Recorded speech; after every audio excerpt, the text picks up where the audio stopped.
Well, hello everyone, and welcome to our introductory video on Eagle. So in this video we're going to talk about the what, the why, the where and the how behind Eagle. So what is Eagle? Well, most of you are probably thinking of a bird, and it is actually named after my favourite bird, so it's not an acronym for anything, but Eagle is an R package for genome-wide association mapping. Or another way of saying that, it's a tool for finding those interesting regions of the genome that house genes that are controlling a trait. But the way I really think about Eagle is an early warning tool for gene discovery. So Eagle's not going to give you the gene or genes, well in most cases it won't unless you're really fortunate, that are influencing a trait. But what it will do is it'll tell you which parts of the genome you need to pay attention to, and which parts of the genome you can begin your search for those genes. Okay, so some of you are probably thinking, well, why do we even need Eagle? There's already a bunch of tools available to us to do genome-wide association mapping. Is this just more of the same? Well, let's look at the following motivating example. So here we have a very simple Manhattan plot, in the sense that I'm not looking at an entire genome worth of data, I'm only looking at a chromosome. But there are some inherent problems in the way plots like this are generated. So first of all, each one of those points is measuring the strength of association between the SNP and the trait. But the way we do that is with a very simple genetic model. So the analysis itself is not simple. I'm not saying that, because actually to generate, I'll just go back. So to generate that plot, the analysis is quite complicated. Each point has come from the analysis of a linear mixed model, where we're measuring the strength of association between the SNP and the trait by including the SNP as a fixed effect in the model. So the analysis itself may be quite complicated, but the underlying genetic model is quite simple, because we're only looking at the degree of association between a single SNP and trait at any one time. So with Eagle, what we do is we actually look at the association between all the SNPs and trait, and we do that simultaneously within our modelling framework. Another issue with standard approaches for analysing GWAS data is that we are treating it as a variable selection problem. So what I mean by that is, each SNP is a potential variable that we have to work out how important it is sitting within the model. But that creates some problems, because what we have is a situation in most cases where the number of SNP we have, or number of variables we have, far outweigh the number of samples. So that causes some challenges, and the way we get around that using standard approaches is that we just look at the significance of each SNP in turn. But that causes some problems, and it's known as the multiple testing issue. So if we just had a single SNP, not that you ever would, but if we had a single SNP test, then statisticians, we have that covered really well. We can control the type 1 error really well in that case. But when we go this issue of actually doing multiple tests, and when those multiple tests are correlated, as they are in our case, because SNPs are correlated along the genome, that causes us some issues. So the way we get around that in Eagle is we don't think about it as a variable selection problem, we think about it as a model selection problem.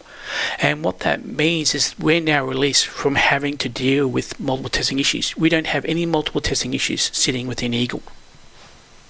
One of the other issues with dealing with Manhattan plots is you have to come up with a threshold. So what you say the threshold is, if points sit above the threshold, then you're going to believe that it's a true signal. If points below the threshold, then you're going to say it's just random noise. But what do you do in those situations where you have points that are very close to the threshold? Or what do you do in situations where you're collaborating with people and they have a different threshold they want to use, and it gives slightly different results? So in those situations where you have really strong signals, this is not an issue. Doesn't matter what threshold you use, you're going to find the truth. But it's talking more about those situations where it's grey. And I think a lot of the complex traits that we're dealing with now are fitting in this category, where you have potential signals but you're not sure. So with Eagle, we don't deal with thresholds at all, because we're treating this as a model selection problem and not a variable selection problem. There are no thresholds sitting within Eagle. So where can you download Eagle? Well, the first part of the process is to actually install a multi-threaded version of R. R by default only comes with single-threaded math libraries, but what we'd like you to do before you actually go and install Eagle itself is to install a multi-threaded version of R, because that way you're going to get the most out of Eagle. There's a couple of different ways in which you can do that. You can install Open Blast, which is like a multi-threaded Blast library. It's freely available, and you can then integrate that into your current version of R. Or the way that we prefer, and I think it's easier, especially if you're new to R, is that Microsoft have produced R Open, which is a freely available version of R. It looks very similar to R, except it actually comes with MKL Blast pack libraries, so a multi-threaded engine, and that's fantastic. So in terms of performance, it's night and day.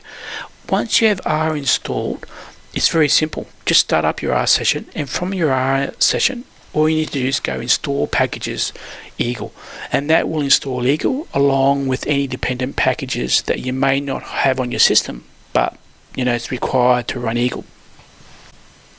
In this last slide, I just want to talk about how Eagle is different to a lot of the other approaches that are sitting in this space for genome-wide association mapping. So first of all, in terms of methods, it is a multi-locus method. We do look at all the SNP trait associations fitted simultaneously, so that's a big difference compared to standard approaches that only look at the degree of association between a single SNP and trait. We are looking at this as a model selection problem as opposed to a variable selection problem, and the consequence of us doing that is we don't have to worry about significance levels or thresholds, and I see that being a big difference to standard approaches where you've got Manhattan plots and you do have to come up with some sort of threshold. One of the other issues is that there are multiple locus methods already sitting in the space, but most of those methods, part of implementing the method, you have to deal with this regularization parameter, and in Eagle we don't have that at all. In terms of implementation, we are calling it an R package, but that's a bit of a loose term in that R's like the top level, but most of the code's sitting in C++ land, and we've done that for performance reasons. One of the other things that Eagle can handle that a lot of the other packages in this space can't is we can deal with data that's larger than the memory capacity of the machine.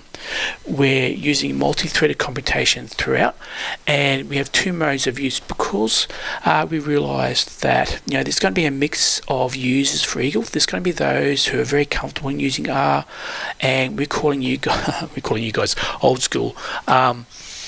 But we wanted to make Eagle accessible to people who are not familiar with R. So what we've done is we've actually developed a GUI to go along with R, and in that case, we actually only need a couple of commands, R commands, to get you going. So it's a very easy way of interacting with Eagle. So thanks for your time.